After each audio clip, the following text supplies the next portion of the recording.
Donc, shalom, shalom à tous les enfants de Dieu. Nous saluons aussi tous ceux qui prendront la peine de pouvoir suivre cet audio. Que le Seigneur de grâce, le Seigneur de paix vous garde dans sa bonté, dans sa miséricorde, dans sa fidélité. Qu'il vous soit favorable, lui qui fait lever son soleil sur les bons comme sur les méchants. Qu'il vous fasse grâce. Donc, nous sommes toujours dans notre enseignement intitulé « Dis ce qui est conforme à la saine doctrine ». Donc, nous voyons en fait par cette écriture-là qu'il y a des choses qui sont conformes et d'autres qui ne le sont pas, mais qui peuvent sembler comme étant de la saine doctrine, mais en réalité qui ne le sont pas. Quand on parle de la saine doctrine, n'imaginez pas que c'est quelque chose d'extraordinaire. Non, c'est simplement ce que Jésus a dit. Jésus nous dit dans Jean chapitre 17. Qu'est-ce qu'il dit? Qu'est-ce qu'il dit là-bas? C'est important. Ouais, parce que les gens, des fois, veulent mystifier, rendre les choses simples, difficiles. Non, c'est pas difficile. Ouais, ce n'est pas difficile, c'est simple. Voilà pourquoi Paul parle même de la simplicité de l'évangile à l'égard de Christ. Ok? Mais aujourd'hui, les gens veulent mystifier l'évangile, voir ça comme si c'était quelque chose de compliqué. Non, l'évangile est simple. Ok? Jean 17, je prends le verset 3. Or, la vie éternelle, c'est qu'ils te connaissent, toi, le seul vrai Dieu, et celui que tu as envoyé, Jésus-Christ.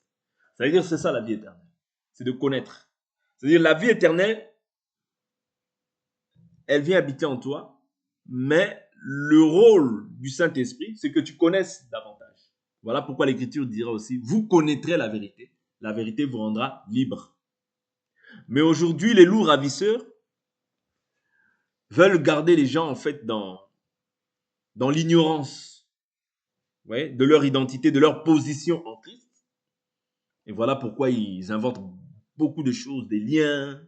Ils vont dans l'ancienne alliance, des liens, des liens, des liens. Or qu'aujourd'hui, nous sommes sous la loi de l'esprit de vie en Christ Jésus. Oui. La loi de l'esprit de vie, elle nous a rendus libres. OK? Donc, le rôle de la vie éternelle, le rôle de cette vie éternelle, c'est la connaissance du Fils de Dieu. C'est-à-dire que quand tu connais, le rôle du Fils, c'est de t'affranchir, c'est de te rendre libre. Mais c'est de connaître, parce que tu ne peux pas être libre si tu ne connais pas. Ouais. La connaissance, c'est ça qui te permet de pouvoir avoir par la suite la liberté. Les choses que tu craignais, tu ne les crains plus aujourd'hui. Pourquoi? Parce que tu sais qui tu es en Christ Jésus. Tu sais ce qu'il a accompli pour toi. Vous comprenez? C'est ça la sainte doctrine aussi. Ouais. C'est aussi ça la sainte doctrine. OK? Mais ce n'est pas que ça. Ouais. Ce n'est pas que ça. Voilà pourquoi nous prenons plusieurs éléments, nous touchons plusieurs éléments pour essayer d'apporter un maximum d'éclairage par rapport à cet enseignement. Okay? Nous touchons ce que dit 1 Timothée 2, nous touchons aussi quelques points dans la nouvelle, comme on peut toucher aussi dans l'ombre. Mais nous devons, quand nous touchons dans l'ombre, nous devons toujours apporter une lumière pour montrer en fait en quoi s'accomplit l'écriture qui était dans l'ombre. Parce que je vous ai toujours dit, lorsque les apôtres enseignaient, ils enseignaient par rapport à la loi, les psaumes, les prophètes. Ouais? Parce que l'évangile et les 21 épîtres, ouais, n'étaient pas encore, l'Apocalypse, tout ça n'était pas encore n'était pas encore révélé. Vous comprenez? Donc quand ils enseignaient par rapport à la loi, les psaumes et les prophètes, et ils apportaient en fait Christ. Ouais? Ils disaient en fait en quoi cette écriture-là parle de Christ. Vous comprenez? C'était ça leur rôle. C'est-à-dire prendre ce qu'il y a dans la loi, autrement dit, on appelle ça aussi la Torah, le rouleau du livre. Quand on parle du rouleau du livre, on parle aussi de la loi. On parle aussi, voilà, il y a plein de termes qui sont donnés, ouais, pour expliquer en fait. On parle aussi de l'ombre. Ouais, c'est une ombre. La loi est une ombre. C'est une ombre. Et tout ça, c'était pour expliquer Christ. Ouais, donc voilà pourquoi quand on prend dans l'ombre, on doit, et quand on passe maintenant sous la grâce, on doit maintenant donner un sens à euh, ce que, de quoi parler cette écriture. Voilà même quand Pierre il vient dans Actes chapitre 2, il parle de David, il dit que il parle de David, mais il dit qu'en fait ça faisait allusion à Christ. Vous comprenez? Donc c'est très important de comprendre ça. Donc voilà pourquoi je vous dis que la vie éternelle, c'est d'abord de connaître. C'est très important. La connaissance, c'est ça qui t'apporte la vie. Mais néanmoins, il nous dit quoi par la suite? Toujours dans Jean chapitre 17. Dans Jean chapitre 17, au verset 6, il dit « J'ai manifesté ton nom aux hommes, ce nom que tu m'as donné du milieu du monde. » Donc le nom qui a été donné aux hommes, vous voyez, c'est le nom de Jésus-Christ. Parce qu'il dit « J'ai manifesté ton nom aux hommes, ce nom que tu m'as donné. » Donc le nom qui a été donné, c'est quoi? C'est le nom de Jésus-Christ. Donc nous croyons que le nom de Dieu, c'est Jésus-Christ. Il n'y a pas un autre Dieu. Voilà pourquoi quand tu apportes un autre nom, un autre Dieu, c'est plus la saine doctrine. C'est ça que Paul dit dans 1 Corinthiens chapitre 3 verset 9. Il dit que chacun prenne garde à la manière dont il bâtit. Personne ne peut poser un autre fondement à celui qui a été posé, à savoir Jésus-Christ. Vous voyez? Donc on ne peut pas poser un autre fondement. Donc la fondation, quelle qu'elle soit, doit se baser d'abord sur Jésus-Christ. Un autre nom, on n'est plus déjà dans la vérité. Il n'y a pas d'autre salut. Jésus dit, je suis le chemin, la vérité, la vie. Nul ne vient au Père qu'en passant par moi. C'est-à-dire le passage, ce n'est que Jésus. Ok? Un autre chemin, je vous dis déjà, c'est la voie de la perdition.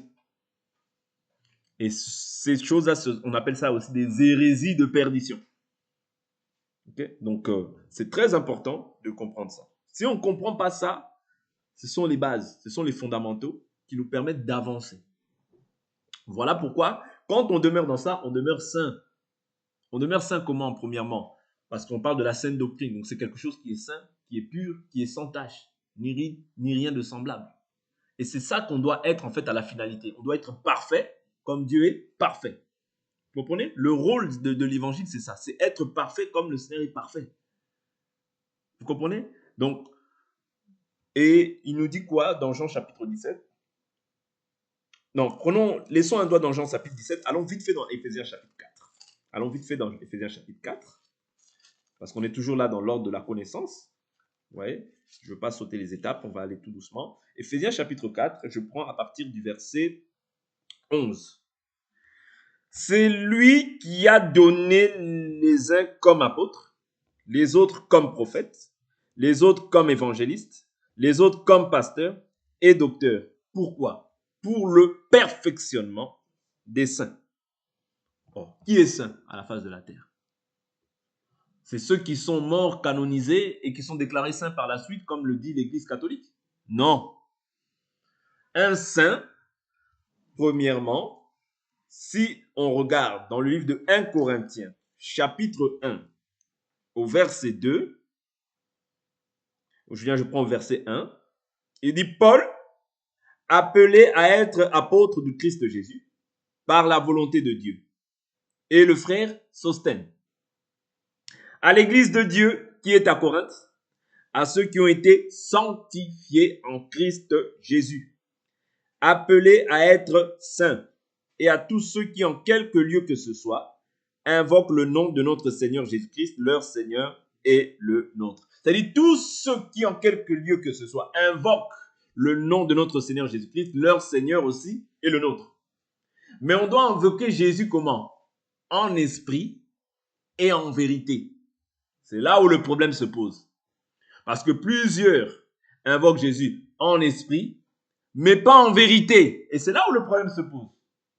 Vous comprenez pourquoi nous disons que, en réalité, nous ne sommes pas tous frères? Parce que beaucoup de gens invoquent Jésus au jour d'aujourd'hui en esprit. Oui, parce qu'on ne peut pas, si c'est en esprit, c'est-à-dire qu'on ne peut pas le représenter par une forme physique, par une photo, par une colombe, par un serpent, parce que là, c'est plus en esprit. Vous comprenez? Nous mettons une image taillée. C'est-à-dire que en réalité, il y a une idole. Vous voyez, il y a une idole qui doit être détruite. Ce n'est plus en esprit. Vous comprenez? Si on croit que l'arbre, là, c'est Jésus et tu te concentres, le mur, là, c'est Jésus et que tu te concentres sur un mur, ce n'est plus en esprit. Nous sommes d'accord? Tu peux dire Jésus, mais comme tu t'es connecté à autre chose, tu t'es connecté, j'ai vu un jour un prophète qui s'est connecté à un mur. Je veux me connecter à un mur. Je veux me connecter à un mur. Et puis, il a une kippa sur la tête. Et il pense que ça, c'est en esprit. Ce n'est pas en esprit. Oui. Parce que tu rentres en communion avec quelque chose de physique. Or, l'esprit n'a ni chair ni os. C'est-à-dire, on ne peut pas imager quelque chose. Oui. C'est très important. Parce que dès lors où tu images quelque chose, même dans ton imagination, voilà pourquoi tout notre être, hein, c'est pas pour rien que la Bible dit que tout notre être soit conservé irréprochable, pur ou irréprochable, jusqu'à l'avènement du Seigneur, l'esprit, l'âme et le corps. Parce que tu peux dire je suis en esprit, tu peux dire aussi j'invoque Jésus en esprit, en vérité, mais dans ta tête, toi, tu vois un Jésus avec des longs cheveux. Est-ce que tu comprends? Là, ta pensée déjà commence à être souillée. Est-ce que tu comprends? Quand tu commences à dire avoir Jésus avec un zéro faute, vous voyez, avec la barbe zéro faute, avec les longs cheveux, comme on le voit quand on voit l'acteur là, ouais, là tu commences à faire, ce n'est plus, voilà pourquoi la Bible nous dit purifiez-vous de toute souillure de l'esprit et de la chair. Ouais. Ne fais pas d'imagination de Dieu dans ta tête. Ne te dis pas Dieu est comme ça, Dieu comme ci, Dieu comme ça. Non, Dieu est esprit. Il faut que ceux qui l'adorent en esprit, en vérité. Ne commence pas à faire des images, ah, est-ce que Dieu c'est un taureau? Est-ce que Dieu c'est un bouc? Non, non. Oui. Dieu est esprit. L'esprit n'a ni chair ni os. Tu dois croire que Dieu habite en toi par le Saint-Esprit. Oui, ça tu dois croire comme ça. Parce que quand on croit comme ça, on est en communion les uns les autres. Mais quand quelqu'un pense que, ah non, moi je pense que Dieu, il est comme ça, il est blanc. Dieu, voilà, il est... Non, là tu commences à imager dans ta tête. Et ce que tu imagines dans ta pensée va après se manifester dans le physique. Parce qu'il faut que la pensée, elle fasse quoi? Elle abonde. Oui, parce que la Bible nous dit que c'est de l'abondance du cœur que la bouche parle, n'est-ce pas? C'est-à-dire que quand cette pensée-là, elle va maintenant abonder dans ton cœur. Vous voyez? C'est alors que maintenant tu vas te dire non, moi il faut que j'aille prendre une photo. Même si vous me dites non, je vais prendre. Pourquoi? Parce que tes pensées n'ont pas été renouvelées. Tu n'as pas été renouvelé dans ta pensée par rapport à ça, mais tellement cette pensée, elle était là, parce que c'est le diable qui a injecté cette pensée, hein, parce que Dieu ne peut pas t'injecter une pensée qui va à l'encontre de sa volonté. Ouais. Donc Dieu, les pensées qu'il doit t'injecter dans ton cœur, ce sont des pensées qui respectent la doctrine. Dieu ne peut pas se contredire dans ce qu'il dit. Si cette pensée contredit la parole, ce n'est plus la doctrine de Christ. C'est-à-dire, d'office, la doctrine n'est plus saine. Ouais. C'est une doctrine quelconque. Ouais. C'est comme les lois de ce pays, comme les constitutions qui sont établies dans la nation dans laquelle nous sommes, la nation de la France. Ouais. Donc, c'est une doctrine quelconque. Mais ce n'est pas la saine doctrine. Voilà pourquoi nous avons un fondement que nous devons observer si nous estimons que nous sommes des enfants de Dieu. Ouais. Donc, il a donné les uns comme apôtres, pasteurs, docteurs, prophètes, évangélistes, docteurs. Pourquoi? Pour le perfectionnement des saints. Nous avons vu que les saints, c'est tous ceux qui invoquent le Seigneur Jésus-Christ. Comment? Tous ceux qui, en quelque lieu que ce soit, invoquent le Seigneur Jésus-Christ. Leur Seigneur est le nôtre. Il est le nôtre comment? Parce qu'il l'invoque seulement? Non. Parce qu'il l'invoque en esprit et en vérité. S'il y a une de ces choses-là qui manque, ouais, si c'est en vérité, mais ce n'est pas en esprit, ce n'est pas nos frères. Si c'est comment dire, en esprit, mais ce n'est pas dans la vérité, ce n'est pas non plus nos frères. C'est-à-dire il faut que toutes les pierres soient réunies pour que toi, tu puisses dire que celui-ci, c'est mon frère. Ou celle-ci, c'est ma soeur. Et je dis toujours que quand vous êtes dans l'erreur, Dieu est juste. Dans sa justice, il permettra toujours, il enverra toujours quelqu'un pour pouvoir modifier la mauvaise chose, vous voyez, qui s'est introduite, ou bien que vous étiez en train de faire par ignorance. Parce qu'il y a des gens qui font des choses par ignorance, mais parce que Dieu ne peut pas établir quelqu'un sans pour autant lui donner sa volonté. Non.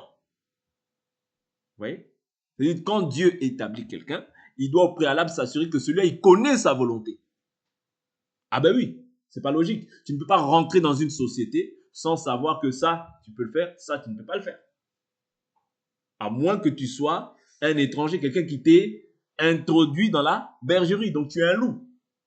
Là, à ce moment-là, tu n'es pas un berger. Tu es un loup. Parce que quand tu ne connais pas, ça veut dire que tu es un loup.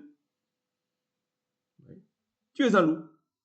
Voilà pourquoi la Bible dit plusieurs s'introduiront. Vous voyez? C'est-à-dire, quand tu t'introduis, ce n'est pas que tu entres par la porte. Parce que lui, le berger, entre par la porte. Mais les loups entrent par la fenêtre. Vous voyez, ils s'introduisent. C'est très important de comprendre ces choses. C'est pas pour rien que la Bible emploie certains termes.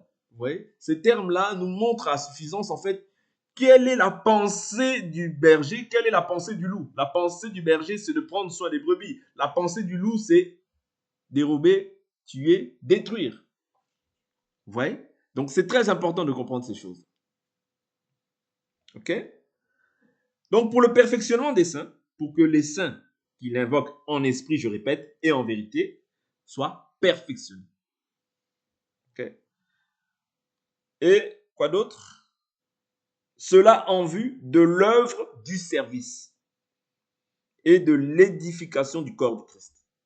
C'est-à-dire qu'il n'a pas donné les apôtres pour aller coucher avec les femmes. Il n'a pas donné les apôtres pour aller dépouiller les gens. Il n'a pas donné les apôtres, les pasteurs, les docteurs, les prophètes pour aller soutirer l'argent des hommes, déplumer les gens, détruire les familles des gens. Non, ce n'est pas cette raison. Quand il donne ce ministère-là, c'est pourquoi? C'est pour que les gens puissent être édifiés. Ce n'est pas non plus pour dominer sur les gens. Non. Parce que si ce n'est pas l'un, c'est l'autre. Les gens, ils pensent qu'ils dominent avec une rigueur. Non, non, non, non, non. Ce n'est pas la doctrine de Christ. Ça, c'est la doctrine des nations. Oui. Il a donné le ministère pour que les gens soient parfaits. Mais pour que les gens soient parfaits, il faut d'abord au préalable aussi que tu puisses aimer les âmes. Tu ne peux pas, en fait, ne pas aimer les âmes et penser que les gens vont être parfaits. Non. L'homme ne peut donner que ce qu'il a reçu.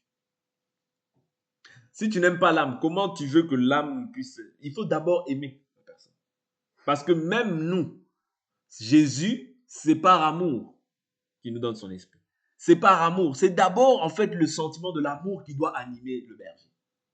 Parce que c'est par l'amour que tu auras miséricorde de la brebis qui ne marche pas bien. C'est par amour que tu pourras, même si tu vois une erreur, te dire, bon, prier pour cette personne. Prendre le temps de jeûner pour cette personne. Exhorter, en fait, la personne dans l'amour. Pourquoi? Pour qu'elle revienne. Parce que le perfectionnement ne se fait pas quand tu veux demeurer debout. Non. Le perfectionnement se fait lorsque tu t'humilies, lorsque tu t'abaisses davantage. Celui qui veut être grand dans les choses de Dieu, c'est celui qui s'abaisse. C'est celui qui sait se mettre même plus bas que la brebis. Pourquoi? Pour essayer de relever cette personne.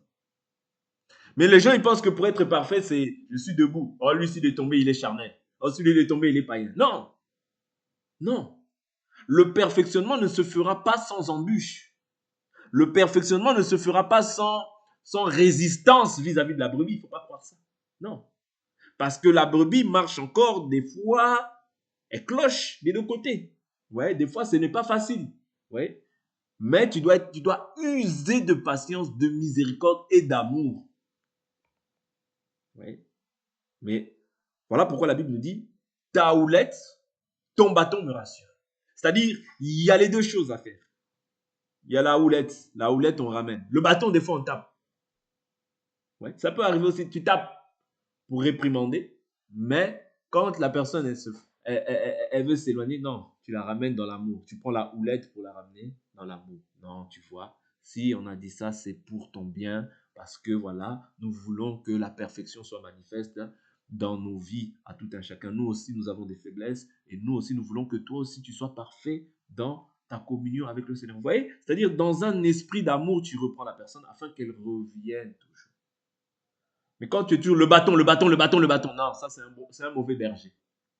Le berger doit toujours avoir les deux choses. Le bâton, mais la houlette aussi pour récupérer. Pour ramener toujours les gens à l'amour du Christ, à l'unité de la foi. Vous voyez?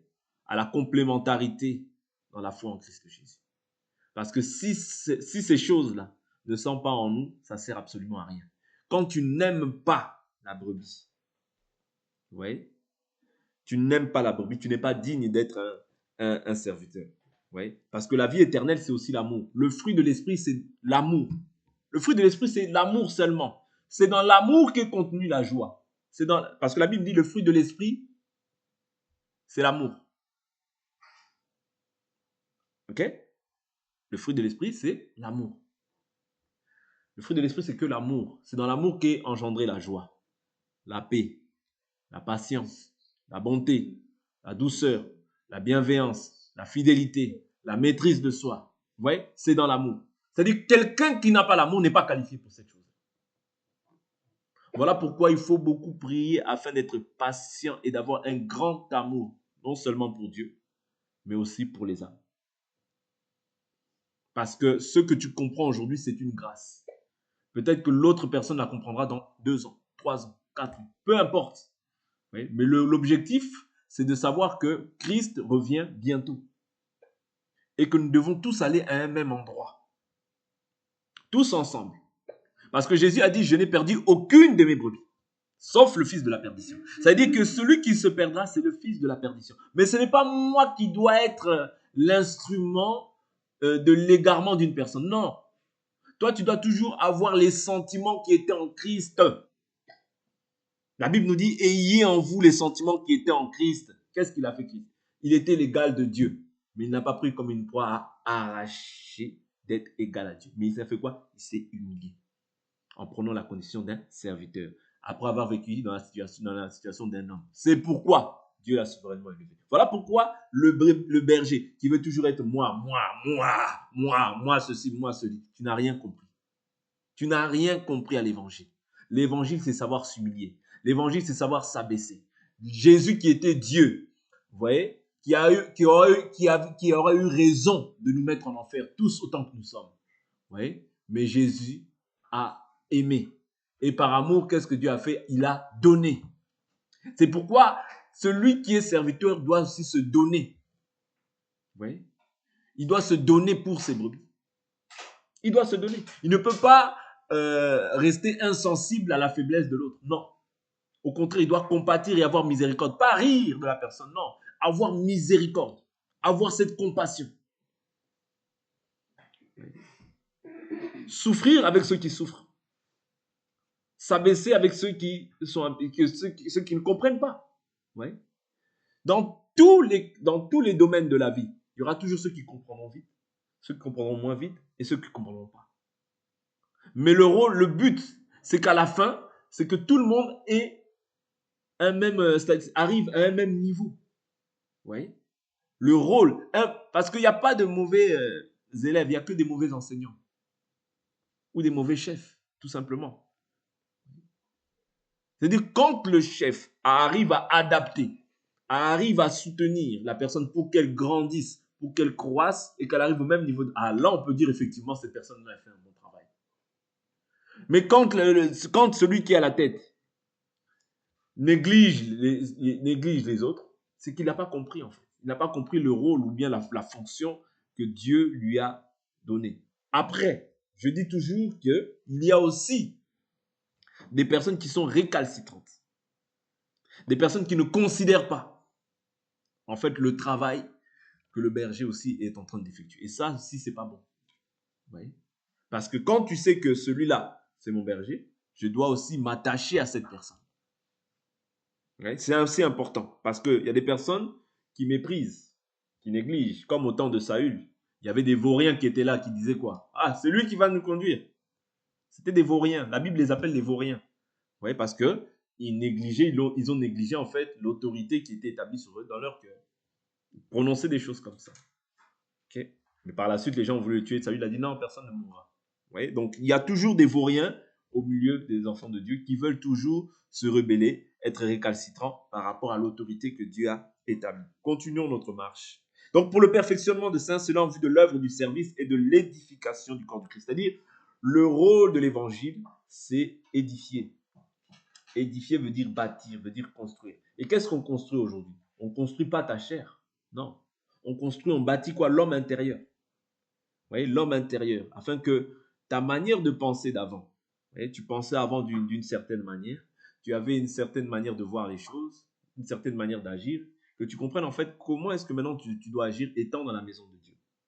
Ah, étant dans la maison de Dieu, maintenant je sais que maintenant je suis chrétien, mais je ne marche pas comme tout le monde.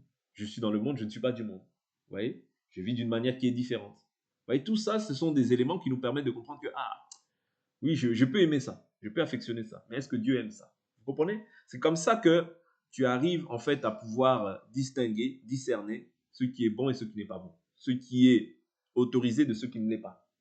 Je peux bien aimer certaines choses, mais je ne le fais pas à cause de la foi. Vous voyez? Parce que je suis saint. C'est ça être saint. Être saint, c'est être déjà sanctifié par le Saint-Esprit. C'est-à-dire tu as reçu le Saint-Esprit, tu es déclaré saint selon Dieu. Ok? Recevoir l'enseignement, parce que l'enseignement te permet maintenant de pouvoir être renouvelé dans ta pensée. Vous voyez, parce que tu avais une manière de raisonner dans le monde qui s'oppose en fait à la manière dont tu dois maintenant raisonner étant dans le Seigneur. Oui. Je prends un exemple, je prends quelques exemples. Dans le monde, tu pouvais peut-être sortir avec des copains, ouais, avoir des copains par-ci par-là. Tu dois comprendre que dans le Seigneur, ce n'est pas comme ça. Tu peux avoir des copines, faire n'importe quoi. Non, tu dois comprendre que étant en Christ Jésus, aujourd'hui, tu ne peux pas agir comme ça. Oui. Dans le monde, tu pouvais peut-être tricher, ouais, mais tu dois comprendre que maintenant, quand tu viens en Christ Jésus, ce n'est pas comme ça. C'est ça l'édification. C'est-à-dire l'édification doit t'apporter quelque chose, doit produire quelque chose, un changement dans ta vie. Oui. C'est-à-dire ça doit bâtir ta foi, bâtir ta vie. Oui. Par exemple, tu pouvais parler n'importe comment à tes enfants. Au jour d'aujourd'hui, tu comprends que maintenant que je suis en Christ Jésus, la Bible nous dit la mort et la vie sont au pouvoir de la langue. Quiconque les aime en mangera les fruits. C'est-à-dire que tu dois comprendre que, si je parle comme ça à mon enfant, ces choses-là peuvent lui arriver. Donc, je ne peux pas parler n'importe comment. Je dois m'efforcer à avoir des paroles de bénédiction vis-à-vis de mes enfants, vis-à-vis aussi de tout le monde. Vous voyez, ce n'est pas tu critiques les enfants des autres. Non, ça aussi c'est mauvais. Parce que Dieu est juste. Ok? Donc ne t'hasarde pas à critiquer les enfants des autres. Non. D'ailleurs, ce n'est pas la nature d'un enfant de Dieu, la critique, la calomnie. Nous devons mourir à ces choses-là. C'est-à-dire laisser ces choses-là de côté. Vous voyez? Parce que l'édification que nous confessons en Christ Jésus ne nous permet pas d'agir ainsi. L'édification doit te permettre de pouvoir grandir. Parce que à chaque fois qu'on se rencontre, à chaque rencontre qu'on est en train de faire, à chaque enseignement qu'on est en train de poser, en réalité, on est en train de bâtir. Peut-être que physiquement, comme ça, on ne le voit pas, mais spirituellement, c'est ce qui est en train d'être fait. C'est-à-dire, la Bible nous dit, et vous-même, comme des pierres vivantes, édifiez-vous afin de former une maison spirituelle en vue d'offrir des victimes spirituelles agréables à Dieu par Jésus-Christ. C'est-à-dire que lorsque nous prions, nous offrons des victimes spirituelles à Dieu par Jésus-Christ. Lorsque nous intercédons, nous prions, c'est des victimes spirituelles que nous offrons à Dieu par Jésus-Christ. Même les louanges, la Bible nous dit par lui offrez sans cesse un sacrifice de louange à Dieu, c'est-à-dire le fruit de nos lèvres qui confesse son nom. Vous voyez? Ta louange peut m'édifier. Voilà pourquoi ne te prive pas de louer. Parce que tu peux louer quelque chose, je suis dans la joie. Vous voyez? Parce que c'est ta louange qui m'a édifié. Voilà pourquoi je vous dis toujours qu'on est essentiel les uns pour les autres. Parce qu'on est un corps. Dans un corps, on dépend des uns des autres. Quand on est dans un corps, on dépend. C'est pas une option. Non, on dépend. Je dépends de ma main sur certaines choses.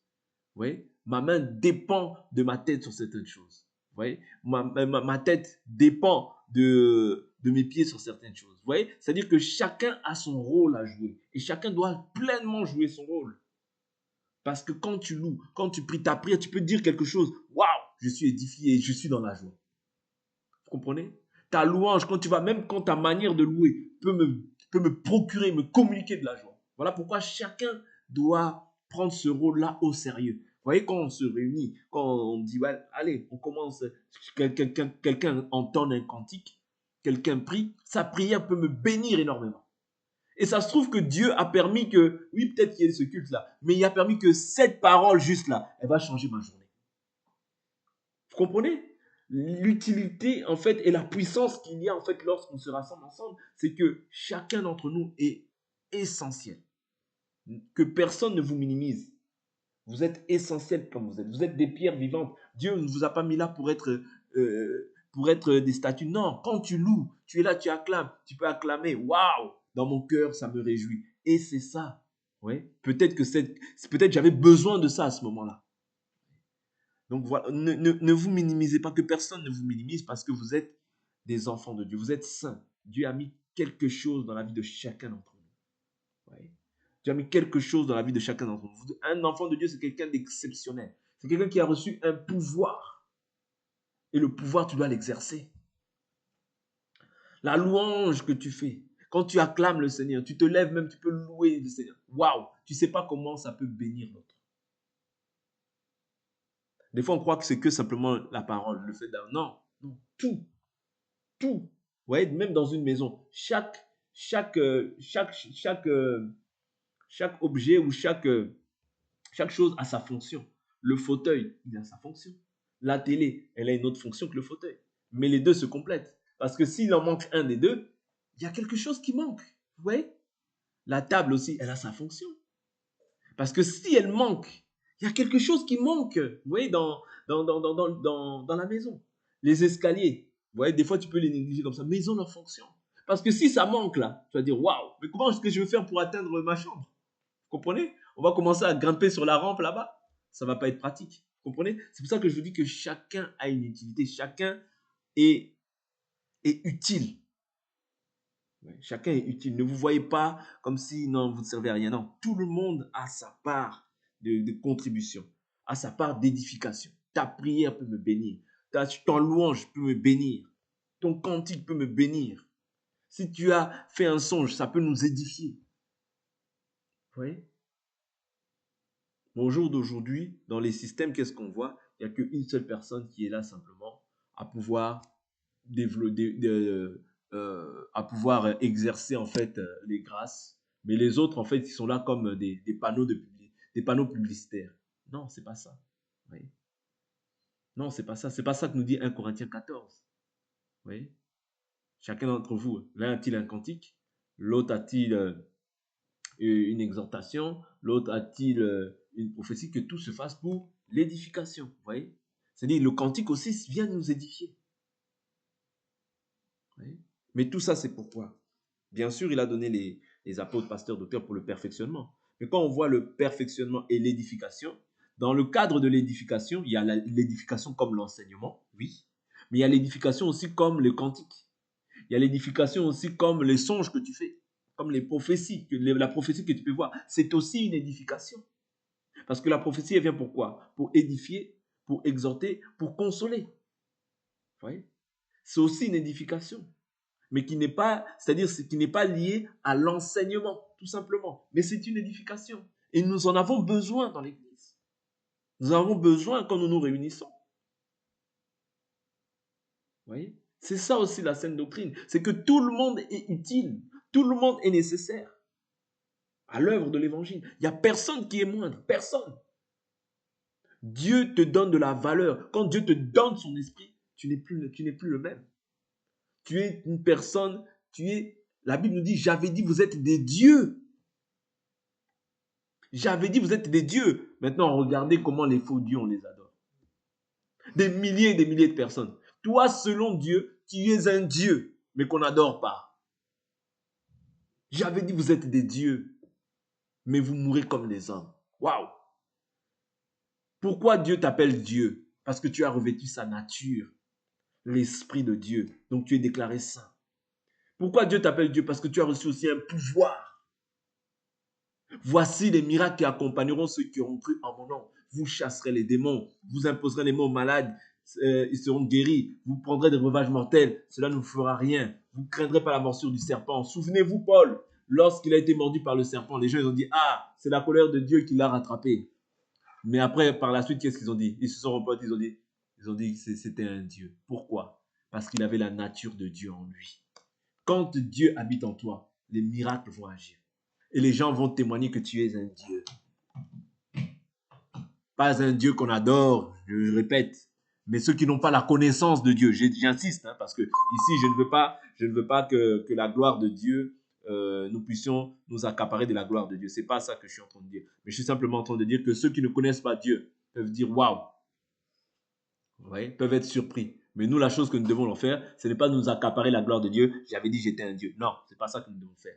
Ce que nous devons faire, si les gens agissent ainsi, nous devons déchirer nos vêtements et dire que vous devez vous repentir et adorer le Dieu qui a créé les cieux et la terre.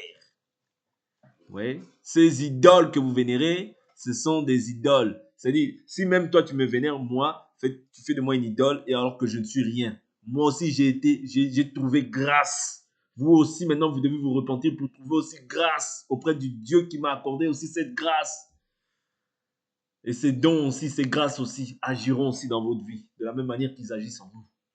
Mais nous, nous ne sommes rien, nous sommes des serviteurs inutiles. Nous faisons toutes ces choses pour la gloire de Dieu. Vous voyez, c'est ça. Dieu veut faire de grandes choses avec chacun d'entre nous. Chacun d'entre nous. Oui. Parce qu'en chacun d'entre nous, il a mis son esprit. C'est pas pour rien. C'est pas pour rien, je vous assure, ce n'est pas pour rien. C'est afin que sa gloire paraisse. Parce qu'on ne met pas la lumière sur le champ de vie. On la met sur le boisseau pour qu'elle puisse éclairer. Que votre lumière paraisse ainsi devant les hommes. Ta lumière, il faut qu'elle paraisse. Parce que tu es un enfant de Dieu. Amen. Ne vous négligez pas. Ne vous méprisez pas. C'est aussi ça la saine doctrine.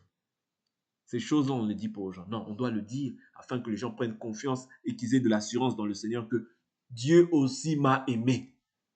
Parce que l'amour de Dieu, c'est quand il te donne son esprit. Il t'aime. Et quand il t'aime, il te donne aussi un don. Ouais, tout ça, c'est le gage. Ouais, c'est-à-dire, il nous a scellé du Saint-Esprit. C'est le gage de notre héritage. Dieu t'aime. Ouais. N'oublie pas ça, Dieu t'aime. Les hommes peuvent faillir. Même moi, je peux faillir, mais Dieu ne faillit jamais. Celui qui a commencé en nous une œuvre bonne, la rendra parfaite. Pour aujourd'hui, on va s'arrêter là. On continuera demain sur le livre de Éphésiens chapitre 4. On va prier.